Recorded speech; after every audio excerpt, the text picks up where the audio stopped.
Bom dia, pessoal. Meu nome é Humberto. Eu sou responsável por apresentar é, como vai funcionar, né, o centro de energia na nossa base marciana, né? Bom, então esses são os tópicos que eu vou falar. E o primeiro que a gente vai falar é uma coisa. Nós vamos primeiro fazer umas considerações iniciais em relação a onde vai estar localizado o nosso centro de energia. Bom, ele vai estar localizado próximo a um tubo de lava ativo e inativo. Por que isso? Bom, o tubo de lava inativo é mais para proteção à radiação, é, caso esteja tudo. Não só a proteção à radiação, como também é chuva de meteorito e outras coisas, tá? Para estender mais o centro de energia futuramente com outras áreas. Não só o centro de energia, mas também é, outros, é, outros domos, assim, outros centros também. E o tubo de lava ativo, ele mais para frente eu vou explicar, mas ele é importante também. Bom, é importante também, ele está localizado em um lugar com uma ótima incidência de raios solares para produção de energia e próximo também a uma área que tenha uma boa velocidade de ventos. Ahn, Bom, agora a gente vai para o design interno. Bom, eu fiz um esquema bem simples aqui do design interno. Então, no caso, nós teríamos um domo de 8 metros de diâmetro e três pisos, né, como padrão, para caber dentro de um foguete, né, principalmente os da SpaceX. Então, no primeiro andar, nós teríamos a área amarela, no segundo, a área verde e no terceiro, a área azul.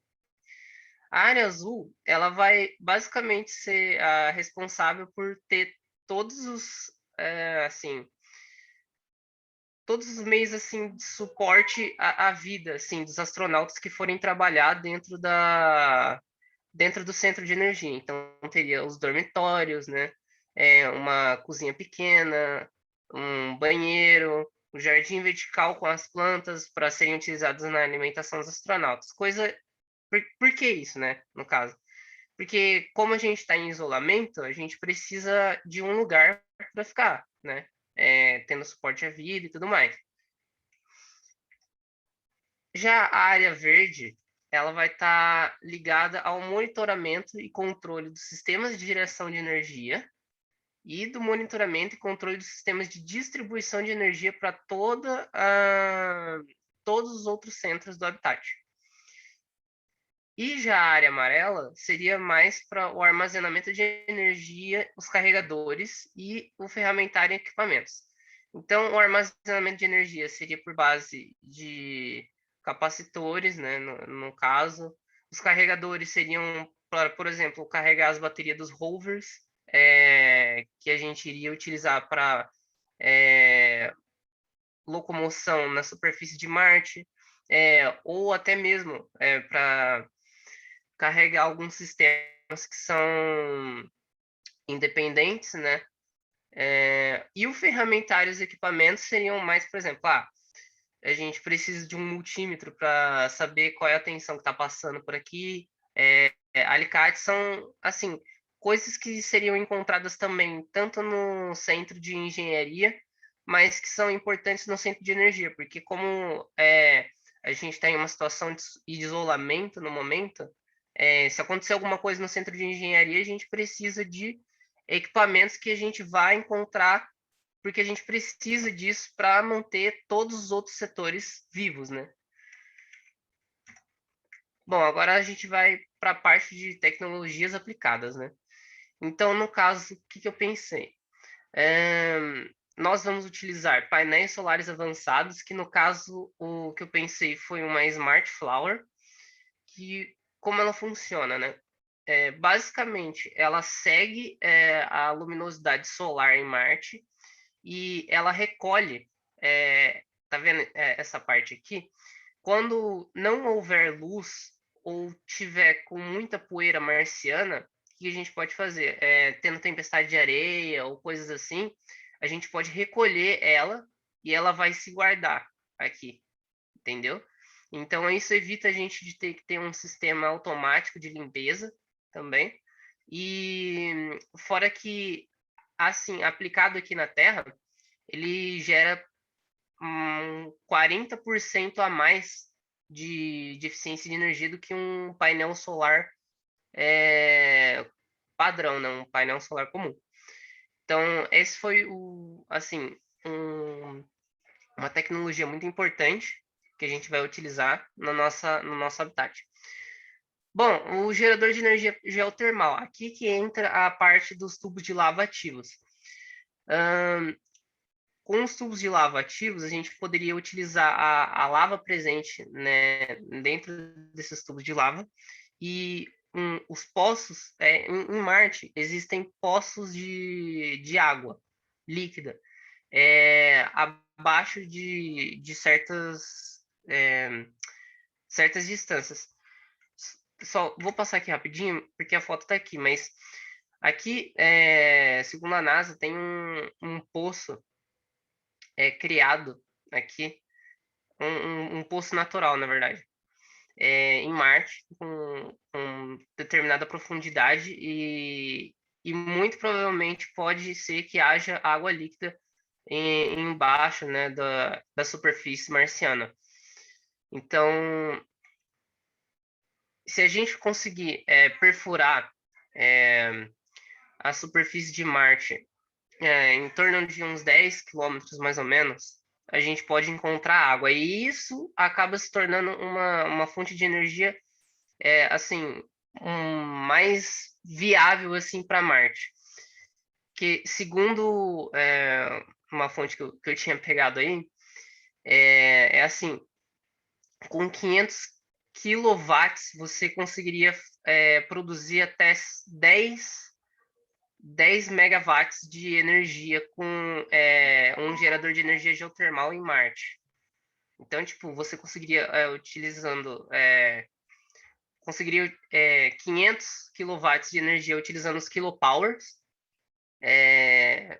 que são basicamente são reatores nucleares que possuem, tipo assim, uma baixa emissão de radioatividade e eles já foram testados na Terra e eles são desenvolvidos especificamente para ambientes extremos.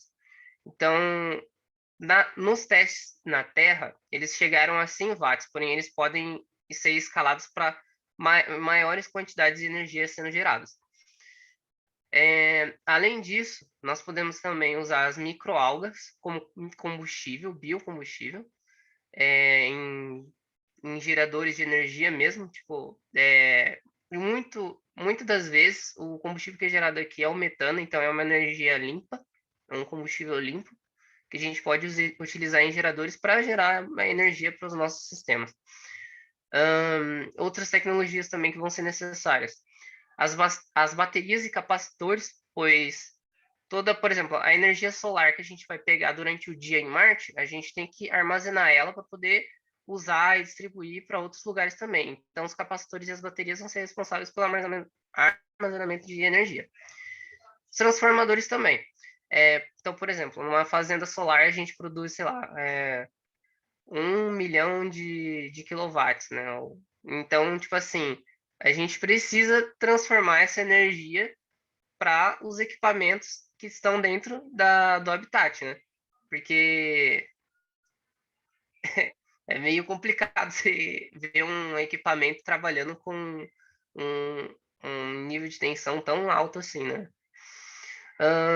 O sistema de controle e distribuição de energia.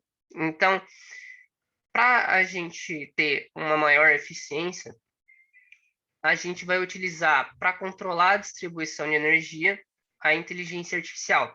Então, conforme, por exemplo, o tempo for passando, a IA vai aprendendo quais assim são as melhores maneiras da gente distribuir essa energia ao longo da base, né, sem ter tantas oscilações assim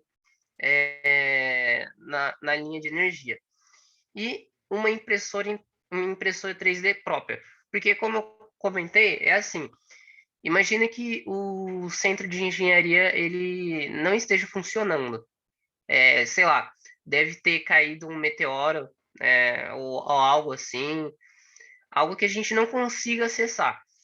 Como o centro de energia é um centro muito importante em Marte, porque sem energia a gente não sobrevive praticamente, né? Então a gente precisa de uma impressora 3D própria para poder produzir os equipamentos, peças de substituição, placas de circuito e afins. Bom, agora os possíveis recursos que a gente poderia gerar em Marte são eles, né? A produção de microalgas, né? O biocombustível, que no caso um exemplo dessas microalgas seria a espirulina, que é essa microalga aqui. O sistema de geração de energia, eletricidade e calor. Então, basicamente todas aquelas fazendas de energia, né? A fazenda solar, tem os geotermais, o kilopower, e através da eletricidade deles, nós podemos gerar calor também, que vai aquecer todos os centros da base. E com o gerador geotermal, a gente pode conseguir água. Porque, por exemplo, para a gente poder gerar energia geotermal, a gente precisa de vapor da água. E para essa produção de energia, nós precisamos alcançar, como eu já falei, os poços artesianos de Marte. E com esses poços artesianos, a gente vai conseguir água. Então, nós podemos utilizar a água que a gente está vaporizando para o próprio consumo também. Passar pelo centro de suporte à vida, refinar essa água e poder utilizar para consumo próprio. Bom, agora vamos para a parte da gestão, né? Como é que vai funcionar a administração do nosso centro? Bom, essa é a estrutura organizacional. Nós vamos ter um chefe da energia, que ele basicamente vai ser a pessoa mais importante ali do nosso centro. Nós vamos ter um engenheiro-chefe, que vai estar comandando o assistente, o pesquisador e o técnico. Bom, o chefe da energia, como é o perfil dele? Ele é um líder, comunicador e gestor. Ele é responsável pela elaboração dos cronogramas, criar métodos mais eficientes para os processos, métodos de monitoramento e manutenção. Ele vai coordenar e supervisionar as atividades de novos astronautas e realizar manutenções e monitoramentos. Já o engenheiro-chefe, como que funciona? Ele tem um perfil bem parecido com o chefe de energia, e ele possui, assim, ele é o membro mais capacitado que a gente tem no nosso centro de energia.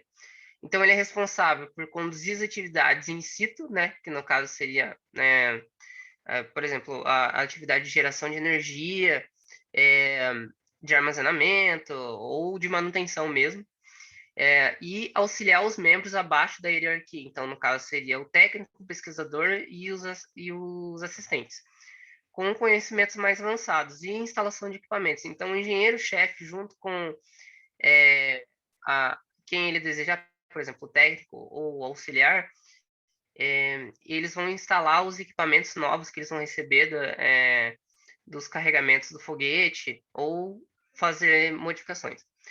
Bom, o técnico, ele é organizado, flexível e proativo. Ele é responsável não só pela manutenção dos equipamentos específicos do centro de energia, mas também como equipamentos eletrônicos de outros setores, outros centros. Então, no caso, por exemplo, o equipamento que é utilizado na roupa dos astronautas, né, para eles poder respirar lá fora, da regulação de temperatura e etc. Se houver alguma falha, quem vai consertar isso seria um técnico da elétrica, seja na questão de soldagem, né, de algum componente que deva ter estragado ou algo do tipo. Ele também ele vai realizar também circuitos elétricos, né, como eu havia comentado, programas e outros assuntos relacionados à elétrica. Já o pesquisador, ele tem um perfil criativo, flexível e tem um foco em resultado. O que acontece? Vamos supor que é assim, a gente... Eu não sei se vocês já viram aquele filme do Apollo 13, mas é assim, ó. O que aconteceu no Apollo 13? Eles tinham um problema dentro daquela aeronave, né? Naquela nave. E, e eles precisavam se virar com o que tinham lá. Então, por exemplo, eles tinham, sei lá, um saco, um pacote plástico e baterias. E com isso eles precisavam fazer com que eles transportassem o oxigênio de uma seção para outra, senão eles iriam morrer. Então, o pesquisador, o que ele vai fazer? Ele vai basicamente criar equipamentos e ferramentas situacionais. Então, por exemplo, se a gente estiver faltando uma ferramenta muito importante e a gente não consegue utilizar a impressora 3D, o pesquisador ele vai procurar buscar recursos que a gente já tenha e criar uma nova ferramenta. É basicamente isso. E o assistente, ele é organizável, ele é organizado, flexível e proativo. É praticamente um técnico também. Ele vai ser responsável por organizar, né, o centro de energia, como cuidar do jardim vertical, né, e auxiliar todos os cargos hierárquicos em tarefas simples. Então, ele vai auxiliar basicamente os pesquisadores, o chefe principal, o engenheiro-chefe e afins em suas tarefas. Bom, como é que vai ser o treinamento dos astronautas na nossa infraestrutura? Bom, eles vão receber um curso de sistemas de geração de energia e sistemas elétricos, bem base, sim, porque é basicamente que a gente vai trabalhar no nosso centro de energia, então eles têm que saber disso. Um projeto de impressão 3D para ferramentas e circuitos elétricos, dando ênfase mais a esses circuitos elétricos aí, porque é, é uma parte específica, né, do nosso centro, porque como muito provavelmente a impressora 3D do centro de engenharia vai ser mais avançada do que o do centro de energia, a gente vai depender um pouco mais do centro de engenharia. Porém, a nossa especialidade aqui também vai ser os circuitos elétricos. Então, eles vão precisar desse curso para poder estar aí sabendo, né? Basicamente, se virar assim para poder conseguir conquistar os novos equipamentos para poder fazer a manutenção no nosso habitat. Bom, programação em Python. Eu dei ênfase mais ao Python, pois é assim, a maioria dos equipamentos que a gente vai ter no nosso centro de energia, a linguagem de programação principal vai ser o Python, porque o Python, ele é uma linguagem que não precisa de muito, assim, você não precisa escrever muito dela, é uma linguagem simples e de fácil entendimento, então ela é mais rápido para você aprender, é bem intuitivo até, e, por exemplo, na linguagem C++, você tem toda aquela... por exemplo, para realizar um comando, você tem quase que escrever um texto, mas no Python você só escreve uma frase praticamente e você já tem aquele comando. E isso poupa também armazenamento de dados também. Então, isso vai ajudar bastante a gente. Análise de riscos e falhas elétricas, primordial isso também. Eles precisam detectar quais são os possíveis riscos que a gente pode tomar ter, né, no caso, com as escolhas que a gente estiver tendo dentro do nosso centro. Ou, por exemplo, uma substituição de um circuito, ou para onde a gente vai levar essa carga. Será que vai ser viável colocar essa carga ali? Essa quantidade enorme de carga, enfim, naquele equipamento. Treinamento em resiliência. Então, é aquilo que eu disse. Se, por exemplo, tiver em uma situação muito difícil dentro do centro de energia, por exemplo, estar isolado dentro do centro de energia, sem contato com os outros centros, e com poucos recursos que, tipo assim, só os outros centros têm, eles têm que saber ser resilientes nesses momentos. E a dinâmica de grupo. Nós precisamos saber como é que esses astronautas vão lidar com trabalhos em grupo, saber como vão reagir, entende? Eles precisam ter essa experiência antes de vir para o centro de energia. Bom, professor, só uma pergunta. Posso mostrar aqui agora ou eu mostro no final do vídeo? Matheus, desculpe, Humberto, deixa para mostrar no final, porque Beleza. às vezes a gente vai compartilhar e dá algum problema aí no compartilhamento, tá? Tranquilo. Bom, eu trouxe alguns vídeos aqui. Então, é um vídeo apresentando o Smart Flower, que é o painel solar que eu havia apresentado. Esse aqui é um vídeo mostrando como é o funcionamento do Kilopower. E esse vídeo aqui é mostrando uma placa de circuito impresso em uma impressora 3D. Eu acredito que a gente pode, eu acho que para ficar mais interessante a sua apresentação, você pode compartilhar logo, né, parar de compartilhar a tela aí e compartilhar esses vídeos aí que eu acho que é legal, certo? Pode compartilhar Tá, os 3 vídeos aí que você está querendo mostrar, acho que vale a pena. pera aí, deixa eu só pegar o link aqui para você. Ok. Dá um pouquinho mais de trabalho, mas fica legal. Tá?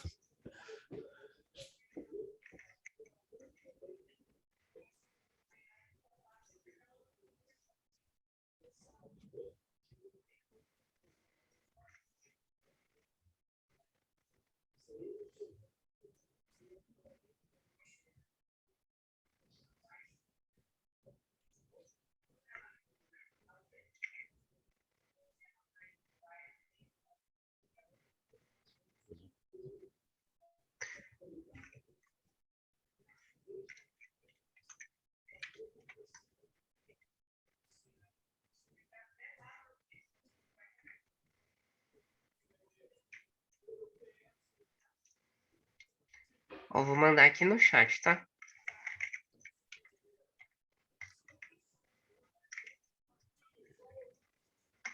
Você quer que eu abra aqui? Se possível, professor, eu agradeço. Eu ia mandar no WhatsApp, só que meu computador tá com problema para se comunicar com o WhatsApp Web. Ah, tá. Então, vou compartilhar aqui, tá? Primeiro vídeo do Kilopower, né? Isso. Vídeo do Kilopower.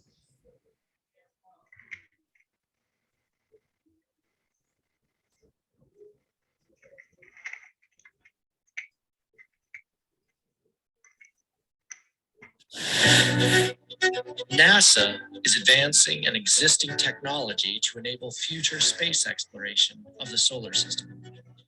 With plans to expand human missions to Mars and science exploration of the outer planets, the need for reliable power becomes essential. Space-qualified nuclear reactors are one technology that can provide for safe and reliable power for many of these missions. Nuclear power in space is not new. These clips from the 1960s provide a window into the past. A US program was put into place that developed and flew the world's first space reactor. Before the reactor is turned on, that is, prior to fission starting, the reactor fuel is very safe and only mildly radioactive. A joint venture between NASA and the Department of Energy is underway to develop a new space reactor that meets a range of exploration missions. The reactor, called Kilopower, can deliver a range of 1 to 10 kilowatts of electricity. That is enough to power anything from one toaster to an entire household. Kilopower will be tested in the Nevada desert at the Nevada National Security Site. The test has a fissioning reactor deliver heat to Stirling converters. Each converter produces about 100 watts. The goal of the test is to confirm the system's predicted performance. The reactor core is a cylinder of enriched uranium that is 6 inches in diameter. A beryllium oxide reflector will surround the uranium core. A single rod of boron carbide is used to turn on the reactor. The reactor uses well-established nuclear physics to self-regulate the fission reactions, and this feature eliminates the need for a complicated control system. The reactor uses nuclear fission to produce heat, which is delivered by heat pipes to power generators, known as Stirling converters. A radiator is used to keep the Stirling converters cool. A great deal remains to be done, but with the successful completion of the nuclear test in Nevada, NASA is coming ever closer to the reality of a space-qualified nuclear reactor. Over the coming years, the reliability and safety of Kilopower will be tested to assure that when the new era of space exploration begins, all systems will be a go.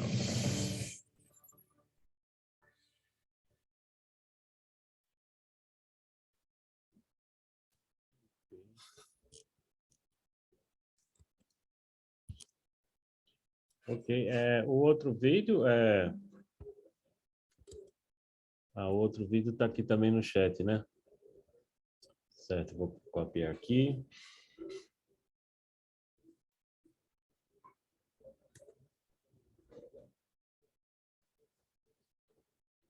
A 123 Milhas quer te ajudar a...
Legal. Bacana isso aí. Uma coisa que eu vejo assim uma característica interessante aí, Humberto, dessa tecnologia aí, é a questão da compatibilidade, né? Assim, a característica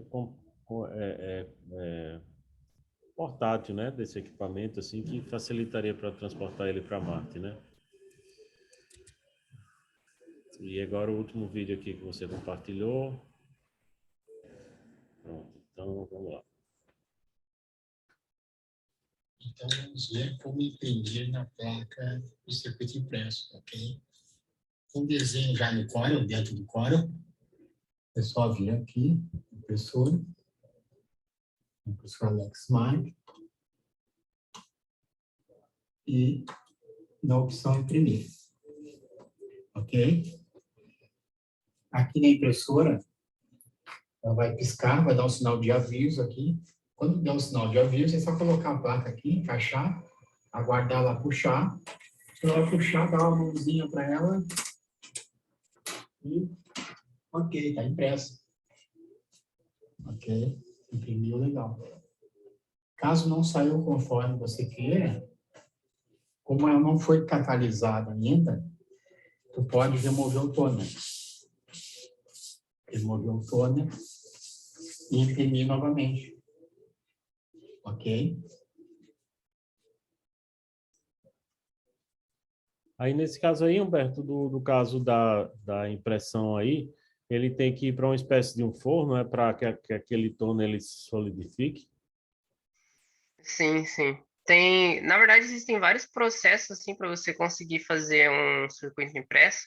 Sei que tem um até que é muito simples e básico, dá até para fazer em casa, que é com um limão. Você tem que pegar um, um material específico, né, de metal. Você acaba passando um componente ácido, né, nesse metal, e aí você deixa ele reagindo lá por um tempo. E aí, com essa reação, você pode remover esse ácido e o seu circuito impresso praticamente caseiro está pronto também. Então, sim, sim. Legal. Beleza, então pode voltar para a sua apresentação aí, compartilhar de novo a tela.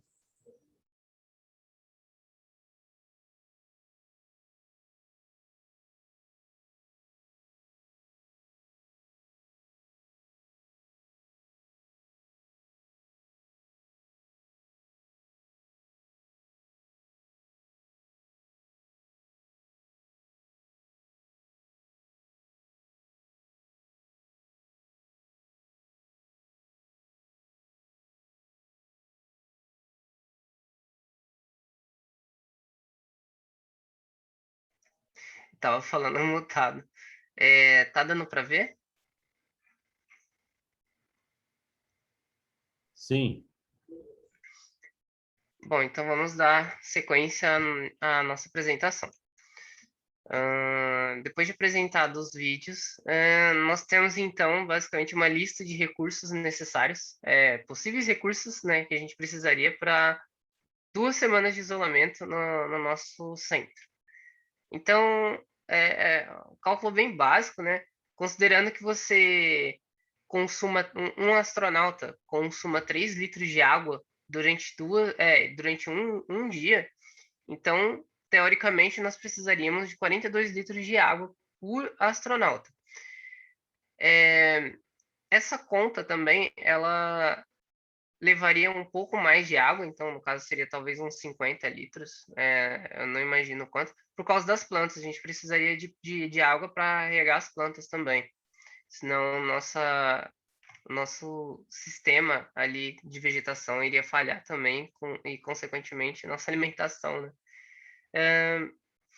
E também, considerando o consumo de 2 quilos de alimento por dia, seria necessário 28 quilos de alimento por astronauta. Olha quanta coisa, né?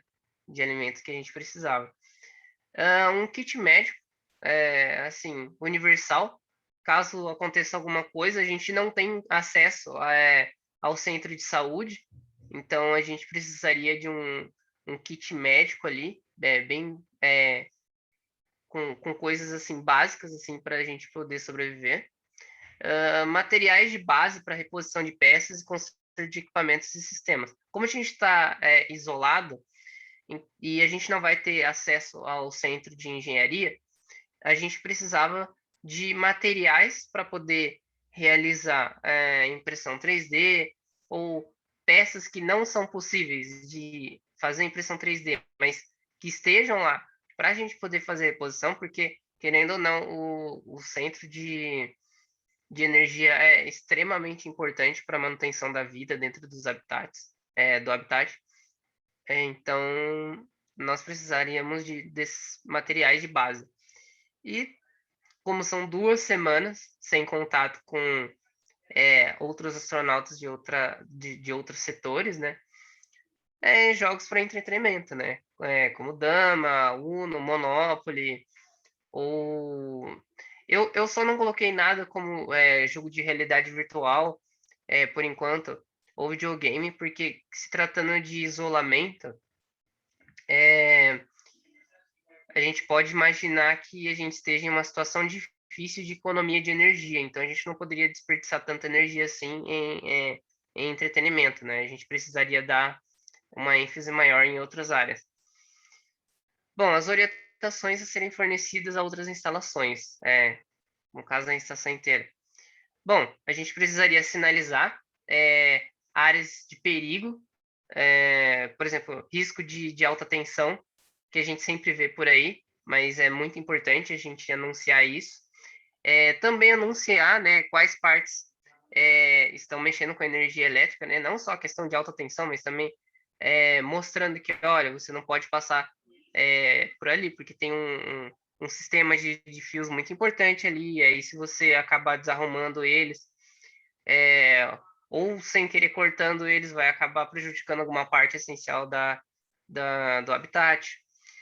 Bom, em todo setor, em todo centro e também nos corredores, deve haver um indicador de energia e controle do uso de energia. Então, é assim que a gente vai saber, lá no nosso centro de energia, como que está assim, a gente vai receber um feedback de como está a recepção da energia, né? No caso, como está, por exemplo, quando for haver um lançamento de um foguete no centro de lançamento, existe muita probabilidade de que o consumo de energia do habitat seja maior do que o convencional, né? Do que comumente é, por causa que se trata de um foguete, né? Então, a energia acaba sendo mais utilizada também, né? E não só foguete, como também para o transporte dos rovers, né? E etc. Reportar imediatamente aos painéis de comunicação defeito em equipamentos ou sistemas elétricos. Isso é primordial também para a gente poder saber o que está acontecendo na base e poder se comunicar. Como a gente vai estar em isolamento, a gente vai poder passar instruções para os outros astronautas de outras bases, para eles mesmos conseguirem consertar aquela avaria, né, ou aquela coisa que está dando problema, né? Pois a gente não vai poder estar lá presencialmente falando, né? Informar com aviso prévio o uso de maiores quantidades de energia do que o normal, para a gente poder se preparar, né, em questão de, olha, a gente vai ter que restringir o uso de energia nesse setor aqui para poder suprir uma demanda maior de energia que está tendo ali naquele centro. Como, por exemplo, no caso, o centro de lançamento. Ou o próprio centro de engenharia também, se estiverem fazendo algum teste em alguma outra coisa. E manuais de sistemas elétricos. Então, vamos supor que acabe tendo uma falta de energia em algum centro. Como que a gente vai... E ainda esteja isolado. A gente esteja isolado e acabe terminando não tendo energia em determinado centro. Deve ter alguma falha de distribuição de energia e não tem energia em determinado centro. E a gente não pode se comunicar. Em cada centro, deve haver um manual dos sistemas elétricos do habitat para que os astronautas presentes dentro desses centros possam, eles mesmos também, conseguir fazer pelo menos uma gambiarra, né, até a gente conseguir solucionar de fato o problema. Bom, agora os protocolos, vamos aos protocolos. Bom, o protocolo de rotina da infraestrutura, como que vai ser? Bom, a gente basicamente vai utilizar um aplicativo, né, no caso um painel, né, que através dele a gente vai conseguir monitorar sempre notificações de irregularidades em relação ao sistema elétrico gerados pela IA. Então, tipo assim, a maioria das notificações de erro, ou de avaria, ou de algum problema, sempre vai ser notificado através de uma inteligência artificial. Mas, se a inteligência artificial não detectar, nós também temos a opção também, né, no caso de um próprio astronauta mesmo notificar a partir de, por exemplo, se ele estiver num corredor ou em no centro de lançamento ou no centro de saúde, eles vão naquele painel e notificam qual o problema que está tendo, se é no ar-condicionado que está tendo, ou se é na questão da distribuição de energia para a água, né, para a produção de água, ou algo do tipo. Bom, agora os protocolos de segurança. Diariamente, eles têm que verificar o estado dos equipamentos e sistemas para saber se está tudo certo, né? Não tem nenhum problema assim, ou não haverá nenhum problema futuro em relação àquele equipamento, pois se houver um equipamento, por exemplo, imagina, todas as fazendas de energia acabam falhando. Aí como é que a gente consegue, né, resolver isso em tão pouco tempo? Então, sempre, diariamente, tem que verificar como está o estado, por exemplo, dos fios, até mesmo das ferramentas que a gente tem e afins. Em caso de falhas, em algum setor da elétrica, sempre tem que ativar o sistema de isolamento para evitar eventuais perdas e requisitar a manutenção, sendo a mesma imediata dependendo do nível do risco. Então, tipo assim, ó, vamos supor que o exemplo que eu já dei. Todos os nossos sistemas de geração de energia, na verdade, uma parte, por exemplo, do nosso painel solar acabou falhando. Ele teve um curto-circuito, vamos supor. Se a gente não isolar logo esse painel solar, pode ser que ele acabe queimando todos os outros em sequência. Eles são ligados em série, vamos supor. Então, a gente tem que ter um sistema de isolamento para que não ocorra a possibilidade de que a gente perca toda essa fazenda solar. É um dos exemplos. Mas também nós temos que auxiliar, né, os membros do Habitat sobre a manutenção de sistemas elétricos, caso não haja possibilidade dos membros do centro de energia realizados pessoalmente. Então, é aquilo que eu falei. Se você, como por exemplo, a gente está em isolamento, vamos supor, a gente está em isolamento em 2 semanas, por 2 semanas, a gente não vai conseguir sair do nosso centro de energia para poder auxiliar, sei lá, um problema físico da distribuição de energia em determinado centro. Ou, sei lá, teve algum problema de circuito no MOXIE, e que é muito importante resolver. Então, a gente vai se comunicar com a equipe que está próxima a esse equipamento e vai passar instruções para eles poderem consertar eles mesmos.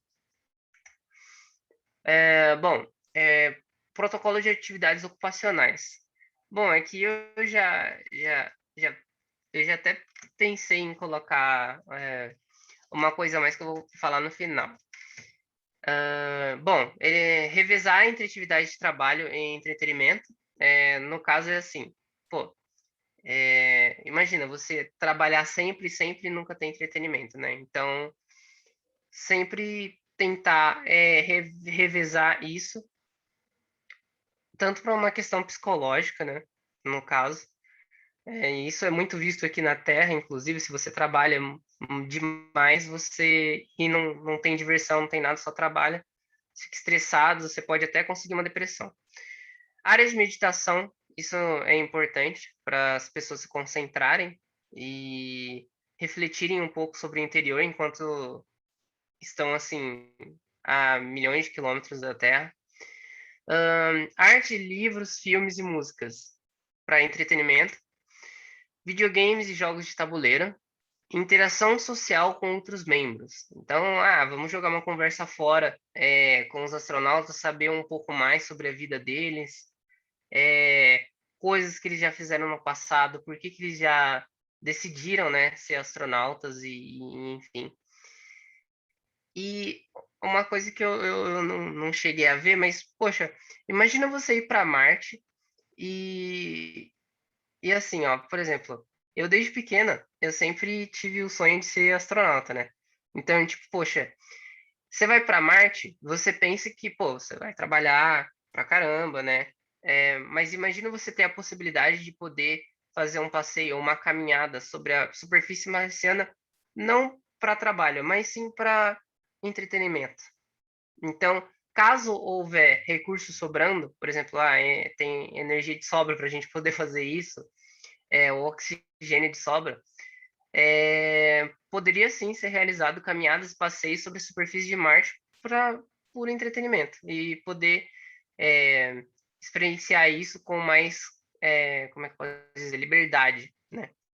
Uma coisa que eu tinha pensado aqui em colocar também seria festa em Marte, né? Uma discoteca lá e tal. Só que eu não acho muito viável por hora isso, porque não sei, imagina um astronauta bebendo lá, né? E acontece algum problema, né? Então, como é que a gente vai contar com ele, né? Mas, enfim. O protocolo de microprodução de alimentos, como vai funcionar? Bom, a gente tem que ter uma planilha de controle, né? Uma planilha de dados de produção, para a gente poder saber a quantidade que a gente está produzindo, né? Basicamente. E o relatório dos dados gerados pela IA, olha só. Então, a gente está terceirizando todos assim, os trabalhos assim, gerais do nosso centro através de uma inteligência artificial. Então, com a planilha de dados de produção e o histórico do que está acontecendo no centro de energia, a IA vai gerar um relatório de dados muito preciso para a gente poder tomar as decisões de logística que a gente precisa de uma questão de logística de produção, armazenamento e transporte, né, desses microalimentos, né, no caso. Então, por exemplo, na questão das microalgas, né, nós precisamos ter uma logística de produção, né, no caso, quanto de microalga a gente é necessário, no caso, né, para a gente poder produzir tanto de energia. Então, a gente precisava dessa logística também. Então, dependendo da quantidade, a gente precisa saber como é que a gente vai armazenar e transportar isso para o gerador de energia, se tiver algum problema com os outros tipos de geradores de energia, né? No caso, são a solar, a eólica e afins. Bom, e a gestão de resíduos, né? Questão, tipo, pô, como é que a gente vai descartar isso? Um subproduto do que a gente fez.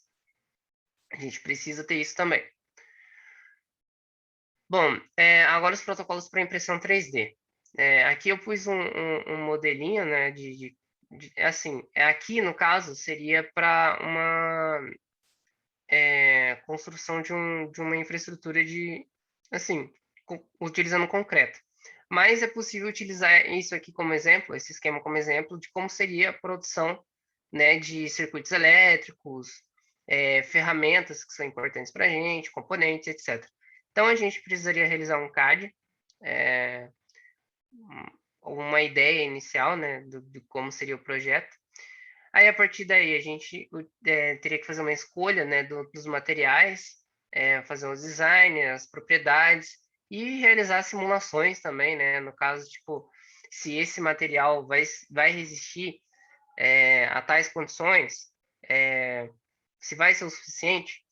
E a partir disso, fazer uma análise de tudo que a gente fez, aí vai exportar, né, para a própria impressora 3D. E aí a gente vai ter o conceito próprio da máquina, né, que no caso, então, tipo, para a impressora 3D, na verdade, a impressão para placa de circuito é um pouco diferente da impressão de transistores, resistores e tudo mais. Então, a partir disso, a gente consegue criar o nosso equipamento. Então, no caso, um dos possíveis produtos que a gente poderia ter com essa impressão 3D seria a impressão de placas de circuito, como eu comentei, transistores, resistores e condutores, que são muito importantes assim para o centro de energia, em questão de equipamentos, manutenção e afins. Agora os spin-offs, né? No caso, as tecnologias de infraestrutura que podem ser utilizadas na Terra. A maioria delas já são utilizadas na Terra, mas dá para implementar isso aqui na Terra, né? Tipo, por exemplo, os kilopowers, eles não são tão utilizados na Terra, mas eles poderiam ser utilizados em lugares remotos. Como, por exemplo, imagina, existe uma comunidade no Monte Everest, ou algo assim, e lá, vamos supor que... Não, no Alasca, vamos pensar no Alasca, né? Lá tem pouca incidência de raios solares em uma parte do ano, então a gente poderia usar os kilopowers para tá aí produzindo energia, né?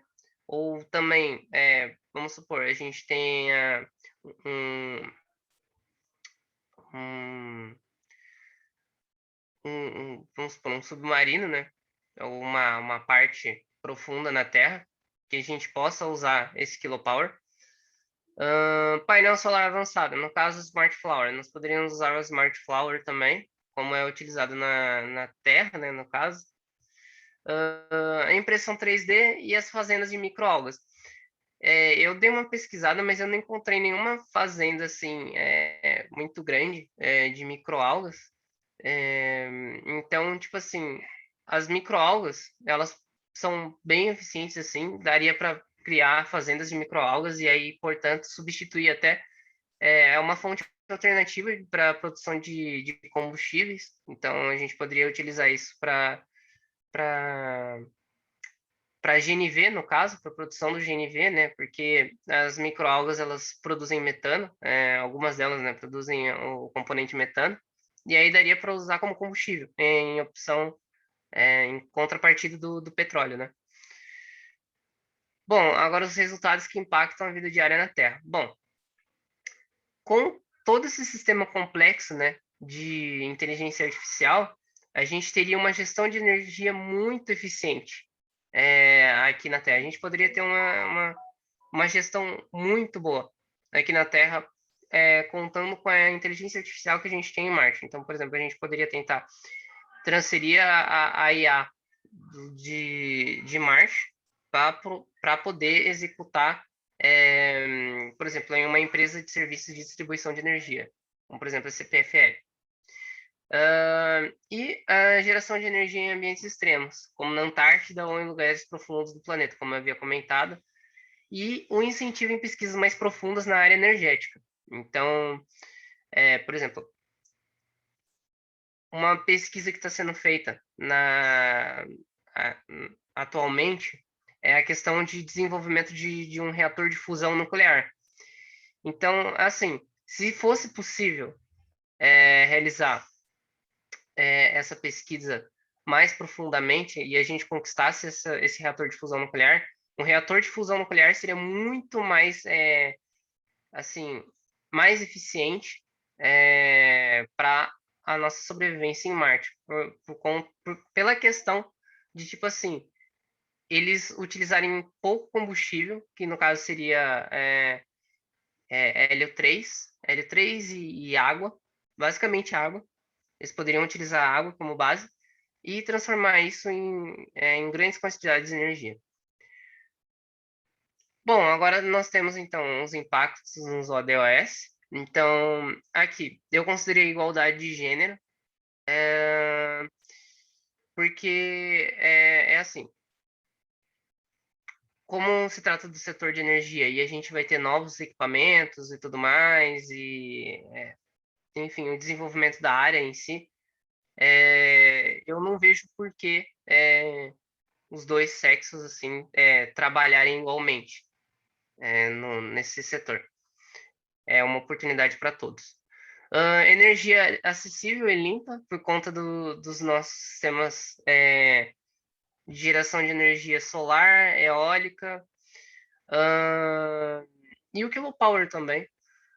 O trabalho decente, crescente e crescimento econômico. Então, por exemplo, com essas tecnologias que a gente está desenvolvendo em Marte, nós poderíamos trazer aqui para a Terra e com essas tecnologias aqui na Terra, por exemplo, o que a gente ia gastar com uma usina nuclear, que é muito caro, nós poderíamos utilizar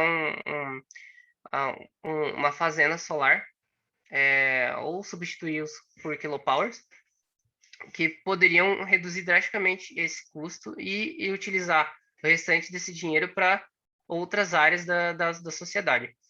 Indústria, inovação e infraestrutura, um exemplo disso é o próprio Smart Flower. As cidades e comunidades sustentáveis, então, através de energias renováveis, elas vão ser muito bem utilizadas.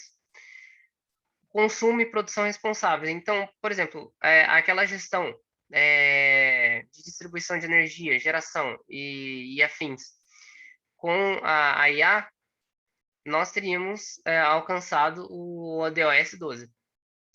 E a ação contra a mudança global do clima. Então, por exemplo, através dessa utilização de sistemas renováveis de energia, sistemas limpos, a gente está descartando, por exemplo, as termoelétricas, né, no caso, principalmente elas, né, e evitando, assim, né, um maior crescimento de gases nocivos para a atmosfera, aumentando a mudança do clima. Bom, essas são minhas referências e aqui está o meu contato. Muito obrigado.